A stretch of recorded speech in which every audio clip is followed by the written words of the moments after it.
ಓಂ ಗಂಗಣಪತಯೇ ನಮಃ. ನನ್ನ ಆತ್ಮೀಯ ವೀಕ್ಷಕರಿಗೆ ಗೌರಿ ಗಣೇಶ ಹಬ್ಬದ ಹಾರ್ದಿಕ ಶುಭಾಶಯಗಳು. ಆ ಭಗವಂತನ ಆಶೀರ್ವಾದ ತಮ್ಮ ಮೇಲೆ ಸದಾಕಾಲ ಇರಲಿ.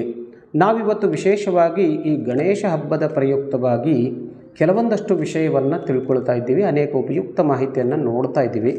ಇವತ್ತಿನ ವಿಷಯ ಅಂತಂದರೆ ಗಣೇಶನಿಗೆ ಪ್ರಿಯವಾದಂಥ ನೈವೇದ್ಯ ಯಾವುದು ನೋಡಿ. ತಮಗೆಲ್ಲರಿಗೂ ಗೊತ್ತಿರೋ ಹಾಗೆ ಈ ಗಣೇಶನ ಹಬ್ಬದ ಸಂದರ್ಭದಲ್ಲಿ 5 ದಿವಸ ಇರಬಹುದು, 11 ದಿವಸ ಇರಬಹುದು, ಅಥವಾ 1 ದಿವಸ ಇರಬಹುದು.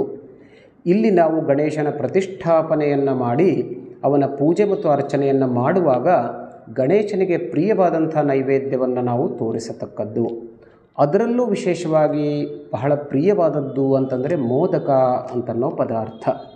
ಸಿಹಿಯಾಗಿರುವಂಥ ಮೋದಕವನ್ನು ಪ್ರತಿನಿತ್ಯ 21 ಸಂಖ್ಯೆಯಲ್ಲಿ ಆ ಗಣೇಶನಿಗೆ ನೈವೇದ್ಯವನ್ನು ತೋರಿಸತಕ್ಕದ್ದು. ಅದನ್ನು ಪ್ರಸಾದ ನೀವು ಒಂದಷ್ಟು ವಿತರಣೆಯನ್ನು ಮಾಡಿ ಅಂತಂದರೆ ಹಂಚಿ, ಆಮೇಲೆ ಒಂದಷ್ಟು ಭಾಗವನ್ನು ನೀವು ಪ್ರಸಾದವಾಗಿ ತೆಗೆದುಕೊಳ್ಳಬೇಕು.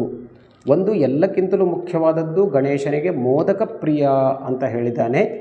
ಆ ಮೋದಕವನ್ನು ನೈವೇದ್ಯ ತೋರಿಸಿ, ಅದರ ಜೊತೆಗೆ ಸಾಯಂಕಾಲ ಏನಾದರೂ ನೀವು ಪೂಜೆಯನ್ನು ಮಾಡ್ತಿದ್ದರೆ, ಆರತಿಯನ್ನು ಮಾಡ್ತಿದ್ದರೆ, ಗಣೇಶನಿಗೆ ಇನ್ನೂ ಒಂದು ಭಕ್ಷ್ಯ ಅತ್ಯಂತ ಪ್ರಿಯವಾದದ್ದು ಅಂತಂದರೆ ಪಂಚಕಜ್ಜಾಯ, ಡ್ರೈ ಫ್ರೂಟ್ಸ್ ಅಂತ ಹೇಳ್ತೀವಲ್ಲ ನಾವು.